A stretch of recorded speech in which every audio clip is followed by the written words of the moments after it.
Hello friends, welcome to Gayatri guides. तो आज की वीडियो में जानेंगे संज्ञा क्या है। इम्पॉर्टेंट है, डीएड हो, बीएड हो या फिर सीटेट, टेट या फिर टीईटी हो, कोई भी जो गवर्नमेंट एग्जाम है उसके लिए संज्ञा क्या है पूछी जाती है। व्याकरण में, ग्रामर में पूछा जाता है। संज्ञा की परिभाषा बताइए, उसके भेद बताइए, है ना। तो इसके बारे में आज हम जानेंगे। जो हमारा डीएड का पेपर हुआ था अभी दिसंबर में, जो हमारा पेपर हुआ था लास्ट वाला, जिसमें सेकंड ईयर का जो S5 है उसमें 2 मार्क्स के लिए पूछा गया था कि संज्ञा की परिभाषा बताकर उसके भेद जो है वो लिखने थे। 2 मार्क्स के लिए हमें पूछा गया था, इसलिए इम्पोर्टेंट है। चलो सबसे पहले देखेंगे कि व्याकरण क्या होता है, व्याकरण क्यों हमें जो है वो डेली लाइफ में यूज़ होना चाहिए या फिर कौन यूज़ करता है, व्याकरण समझना क्या है, व्याकरण विधि क्या है, वो हम पहले देखेंगे। तो सबसे पहले हम देखेंगे कि व्याकरण वह शास्त्र है जो किसी भाषा के स्वरूप को स्पष्ट करता है तथा उसे शुद्ध उच्चारित करने, लिखने और समझने की विधि बताता है। मतलब व्याकरण क्या है? ग्रामर एक ऐसी भाषा है या फिर ऐसा शास्त्र है, ऐसी पैडागोजी है जो क्या करता है, शब्द हो या फिर भाषा हो, उसका स्वरूप जो है उसको स्पष्ट करता है और शुद्ध करता है ना। जैसे लिखने में हो, समझने में हो, कोई भी विधि जो है वो बताने के लिए व्याकरण क्या है, एक स्पष्ट और शुद्ध उच्चारित रूप से जाने जाने वाला एक शास्त्र है। ठीक है, इसके द्वारा भाषा विशेष के वे नियम स्पष्ट किए जाते हैं जो शिष्ट एवं सुशिक्षित जनों के भाषा प्रयोग में दिखाई देते हैं। इसके अलावा व्याकरण क्या है कि जो भाषा के विशेष जो नियम होते हैं, जैसे भूतकाल कब यूज करना है, वर्तमान काल में कब बोलना है, ये जो नियम होते हैं वो शिष्ट एवं सुशिक्षित जो एजुकेटेड लोग होते हैं उनके भाषा प्रयोग में ज़्यादातर दिखाई जाते हैं। क्या? व्याकरण का जो शास्त्र है वो। व्याकरण के अंतर्गत क्या क्या आता है? फिर संज्ञा आती है, लिंग, वचन, कारक, सर्वनाम, विशेषण, क्रिया आदि का वर्णन इसमें किया जाता है। तो सबसे पहले हम क्या देखेंगे? आज संज्ञा देखेंगे, बाकी वीडियो में अगले जो पॉइंट है वो कवर करेंगे। ठीक है, तो सबसे पहले संज्ञा की डेफिनेशन जानेंगे कि क्या है संज्ञा। ठीक है, जिन विकारी शब्दों से किसी व्यक्ति, स्थान, प्राणी, गुण, भाव आदि का बोध होता है उन्हें क्या कहेंगे? संज्ञा कहेंगे। अब ये तो बहुत ही ज़्यादा सिंपल है, हमें सबको पता है कि मैडम ये क्या पढ़ा रही है, ये तो बहुत ज़्यादा इजी है। पर जब ये इजी भी है तो पेपर में हम जब जाते हैं तब हमें पता नहीं होता है कि संज्ञा क्या होती है, कि संज्ञा के भेद क्या है, संज्ञा की परिभाषा क्या है ना। नाउन जिसे हम कहते हैं इंग्लिश में, है ना। तो ये हमें पता नहीं होता। जब हम एग्ज़ाम में जाते हैं तब हम कंफ्यूज होके आते हैं। बहुत सिंपल छोटी सी सिंपल सी टर्म होती है, उसे हम क्या करते हैं, छोड़ के चले आते हैं या फिर जो रॉन्ग आंसर दे के चले आते हैं। इसलिए अच्छे से ध्यान में रखो और अच्छे से देखो कि क्या होता है। जिन विकारी शब्द, जो व्यक्ति हो, कोई पर्सन हो, कोई एरिया हो, प्लेस हो, कोई एनिमल हो, है ना, इन भावों का बोध करता है या फिर होता है जिनसे, उसे क्या कहेंगे? हम संज्ञा कहेंगे, नाउन कहेंगे, है ना, जिसे हम मराठी में नाम कहते हैं, है ना। तो इसके 5 भेद होते हैं। अब 5 भेद कैसे? तो पहला है जातिवाचक संज्ञा।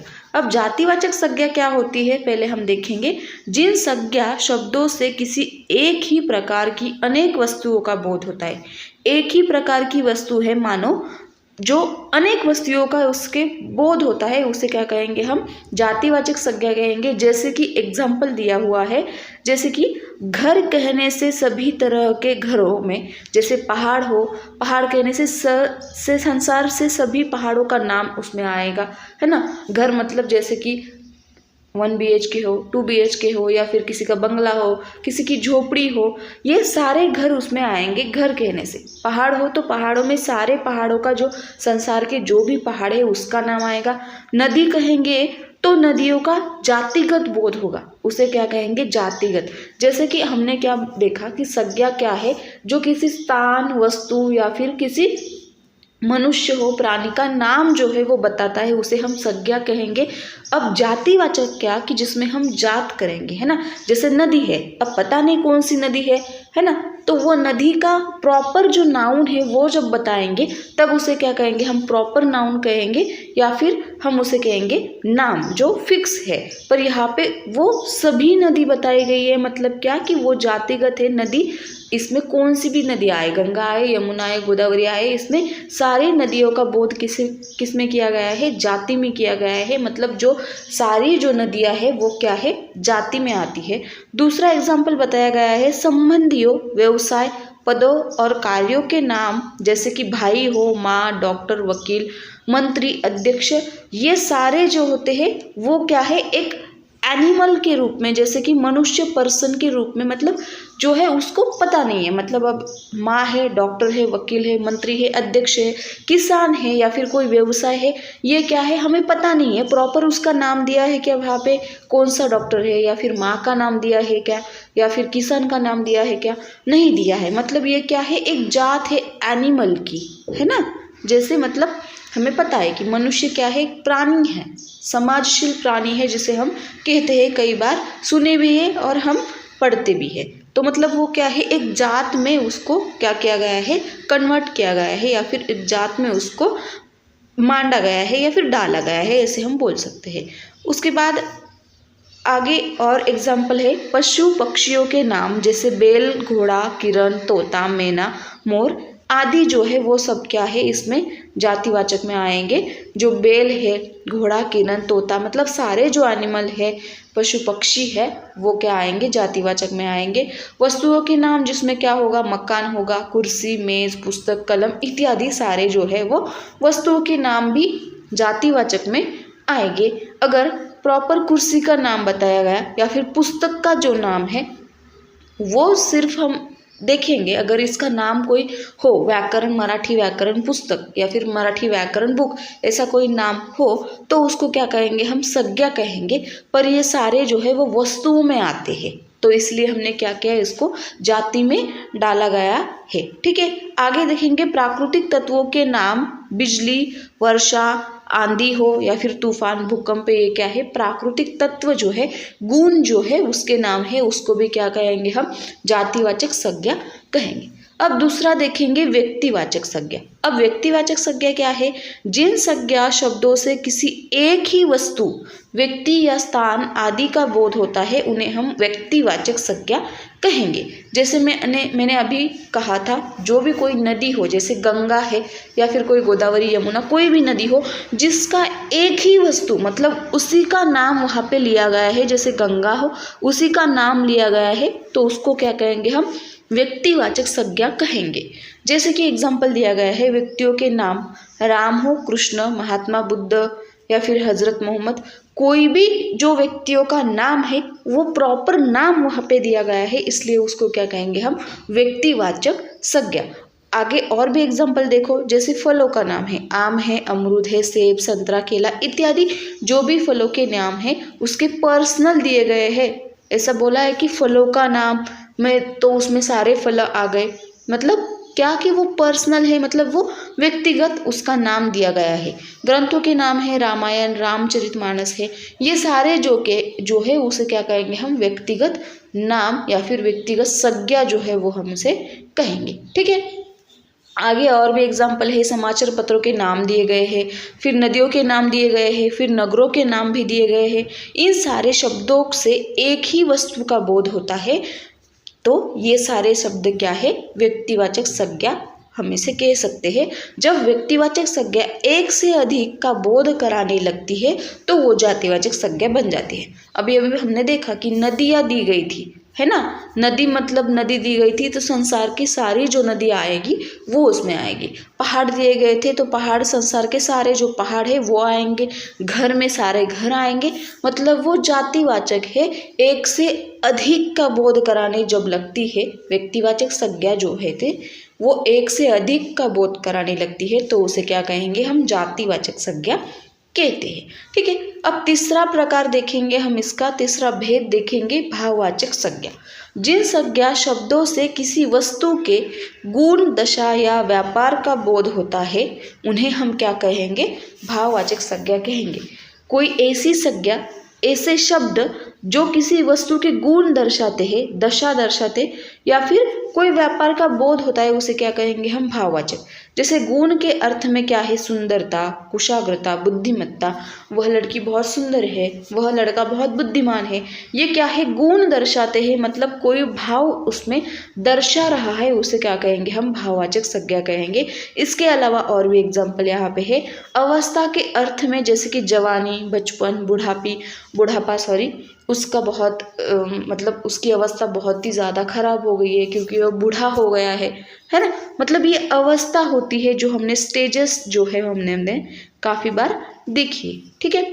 तीसरा है दशा के अर्थ में, जैसे कि उन्नति, अवनति, चढ़ाई, ढलान। ये पहाड़ जो है उसकी चढ़ाई बहुत लंबी है, या फिर वो पहाड़ जो है वो बहुत ज़्यादा ढलानने वाला है ना। ये क्या है, दशा है। आगे है भाव के अर्थ में मित्रता, शत्रुता, कृपणता, या फिर ये क्या है, एक भाव है। जैसे कि मैं और मेरी बेस्ट फ्रेंड है, हम दोनों में क्या है, अच्छी मित्रता है, मतलब वो एक क्या है, भाव दर्शाता है, उसको क्या कहेंगे हम भाववाचक संज्ञा कहेंगे। ठीक है। तो आगे 4 नंबर का जो है भेद, उसका नाम है समूहवाचक संज्ञा। जिन संज्ञा शब्दों से एक ही जाति की वस्तुओं के समूह का बोध होता है, एक ही जाति की वस्तुओं के समूह का बोध जिनमें होता है, उसे क्या कहेंगे, समूहवाचक संज्ञा कहेंगे। जैसे कि व्यक्तियों के समूह, कक्षा, सेना, समूह, संघ, टुकड़ी, गिरोह और दल। दूसरा एग्जाम्पल है वस्तुओं के समूह, जैसे कि कुंज, ढेर, गट्ठा, गुच्छा इत्यादि। ये क्या है, समूहवाचक, मतलब वो समूह बनाकर रह रहे हैं, उसे क्या कहेंगे हम समूहवाचक संज्ञा कहेंगे। 5वां है द्रव्यवाचक संज्ञा। जिन संज्ञा शब्दों से किसी ऐसे पदार्थ या द्रव का बोध होता है जिसे हम नाप तोल सकते हैं लेकिन गिन नहीं सकते। बरोबर। जिन ऐसे पदार्थ जो हम नाप तोल सकते हैं पर गिन नहीं सकते, उसे क्या कहेंगे, द्रव्यवाचक संज्ञा कहेंगे। जैसे धातुओं के नाम है सोना, चांदी, लोहा, तांबा, हम उसे नापते हैं, है ना। जैसे कि 1 ग्राम सोना, 2 ग्राम, 4 ग्राम, 5 ग्राम, 6 ग्राम, उसे हम नाप सकते हैं, पर हम उसे गिन सकते हैं क्या, नहीं गिन सकते, है ना। जैसे पदार्थों का नाम है दूध है, दही, घी, तेल, इसको हम नाप सकते हैं, 1 लीटर हो, 2 लीटर हो, 4 लीटर हो, इसको हम नापते हैं, गिन नहीं सकते, तो इसलिए इसे क्या कहेंगे, द्रव्यवाचक संज्ञा कहेंगे। तो ये 5 इसके भेद है, द्रव्यवाचक संज्ञा, समूहवाचक संज्ञा, व्यक्तिवाचक संज्ञा, और भी कई हमने देखे, जिसको हम क्या कहेंगे, जातिवाचक संज्ञा और भाववाचक संज्ञा। ये 5 क्या है, संज्ञा के भेद है। संज्ञा की डेफिनेशन बता के संज्ञा के भेद जो है वो बताने के लिए 2 मार्क्स के लिए पूछा जाता है, इसलिए ध्यान में रहे। 5 इसके टाइप है। तो इस प्रकार का आज का ये शॉर्टकट वीडियो हमने देखा। हिंदी मेरी थोड़ी सी कमज़ोर है, यानी कि हम ज़्यादा, मतलब मराठी है तो ज़्यादा हिंदी बोलते नहीं है, तो इसलिए थोड़ा बहुत उच्चार यहाँ वहाँ हो सकता है, तो कोई बात नहीं, आप सब समझ लीजिए। तो वीडियो पसंद आया हो तो लाइक, शेयर, सब्सक्राइब करना मत भूलिएगा। ज़्यादा से ज़्यादा वीडियो देखना। हमारा जो गायत्री गाइड्स यूट्यूब चैनल है उसके ऊपर डीएड के सारे जो मटेरियल है वो अवेलेबल है, नोट्स हो या फिर कोई भी चैप्टर हो, सब कुछ वहाँ पे अवेलेबल है। जो कोई डीएलएड की स्टडी कर रहा है या फिर सीटेट हो, टेट हो, टीटी हो, उसके लिए वह चैनल जो है वो उपयोगी बन सकता है। तो अगर वीडियो पसंद आया हो तो लाइक, शेयर, सब्सक्राइब करना मत भूलिएगा। मिलते हैं फिर अगले किसी नए वीडियो के साथ, तब तक के लिए बाय बाय, टेक केयर।